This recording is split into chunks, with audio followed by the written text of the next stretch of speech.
So a few more coaching principles to build on what I just said. Fatigue is the enemy of motor learning. We don't want to do these practices at the end of a 90-minute soccer match.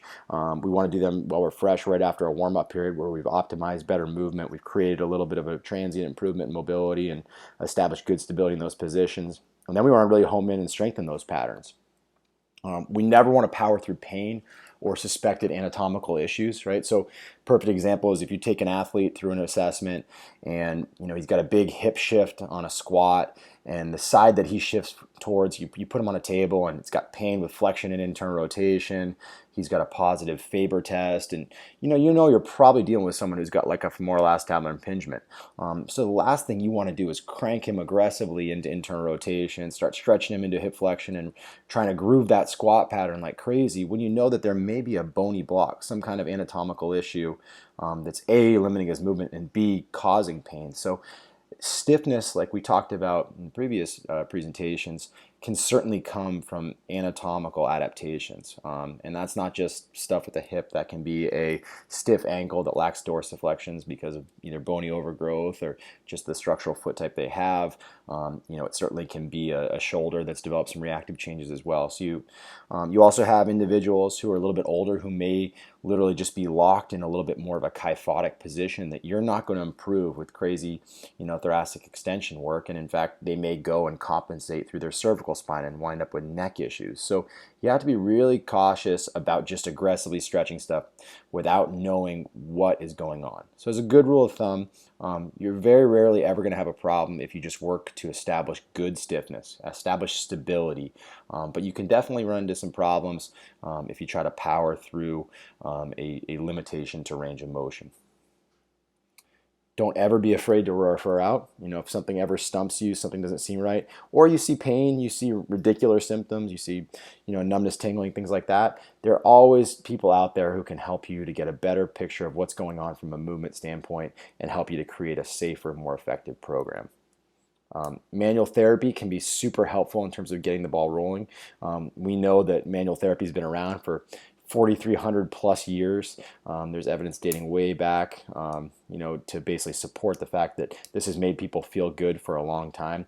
We still can't really, truly explain all the mechanisms through how it works. Maybe it's, stimulating our nervous system. Maybe it's, working on fluid balance in the tissue. I don't think it's mechanically breaking down scar tissue, but there are a lot of different things, certainly at play that do allow us to transiently improve range of motion. But manual therapy by itself isn't enough. You need to have the right kind of exercise component that follows up that manual therapy to make those transient changes stick and become more chronic. We want to make sure that we understand how to use kinesthetic, visual, and auditory cues. I've found that every individual tends to gravitate towards one of these cues styles more than the other two. What we know is that some people do best when you actually put them in a position where they can feel it. Other people need to see you demonstrate it, and then they can just instantly replicate it.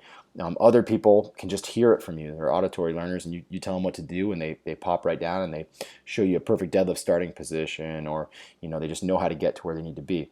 What you usually find is that early lifters, people who are just getting involved as you're doing kind of like the early stage teaching, they tend to gravitate towards the kinesthetic and the visual side of things.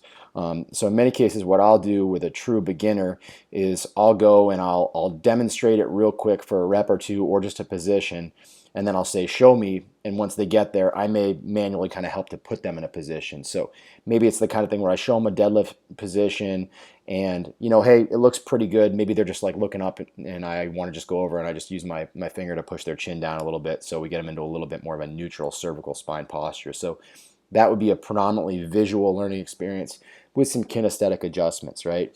And what you find is that over the course of time, if you build a good kind of base of exercise prescription and exercise learning with kinesthetic and visual cues, eventually a lot of your more experienced athletes become pure auditory learners. So this is where training actually becomes even more fun, is right. You get quicker learners, you can make quicker adjustments on the fly.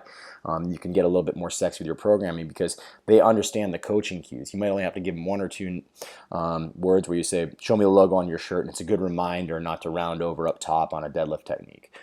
So really important stuff. What you'll also find is that if you know how to create context to optimize your progressions, that will make a huge, huge difference. So, this means kind of two things. First off, you can, basically go and you can take someone who you taught how to trap bar deadlift, and chances are they're going to understand what you want when you go to a sumo deadlift or you go to a conventional deadlift. There are, commonalities among those things that you can build on over the course of time. So there's an element of context after you create those first 8 to 12 weeks of learning in a program. But I think even early on, when you're dealing with those kinesthetic and visual learners, early in their training programs, you can work off of whatever they may have done. So if you have an infielder that's coming in and wants to learn how to deadlift, you say, hey, show me your ready position. You base it off of how you play defense in basketball. There's all different ways to kind of create that context. So my goal is to never have to start from scratch with an athlete when I coach them. I always want to build on something that they already know. And then the goal ultimately is to have so much context and them to be so proficient with respect to the auditory cues that you use that they're quick, easy adjustments on the fly. And that way the training doesn't get bogged down with too much technical talk and all that. Instead, they can just turn the music up, take advantage of the environment and get after it. And this is actually one of the most important concepts with respect to the efficient coaching that I outlined earlier. One of the things that I always have to really go out of my way on with our new interns and our new coaches is to make sure that they realize, hey, when you're dealing with our pro athletes, these guys have a really good foundation in many cases.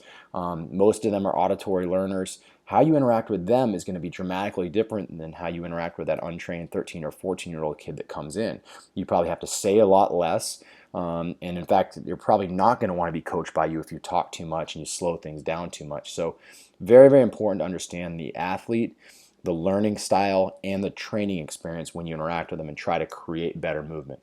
Usually it's going to be a lot easier to do so, and you can say a lot less as the training experience and the athleticism involved really increases.